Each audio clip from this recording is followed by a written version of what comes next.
kim kalima tavhidni la ilaha illalloh vahdahu la sharika lah lahul mulku va lahul hamdu va huva ala kulli shay'in qodirni bir kunda 100 marta aytsa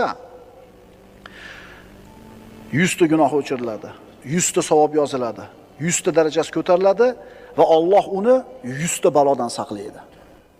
Yana nima kerak bizga? Ha? Yana nima kerak bizga?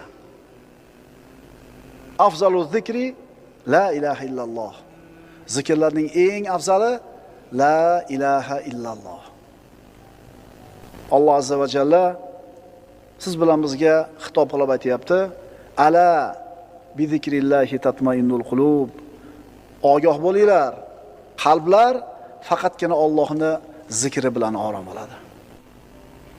Alloh azza va jalla doim o'zini zikr qiladigan zokir bandalardan qilishligini so'raymiz. Alloh o'zi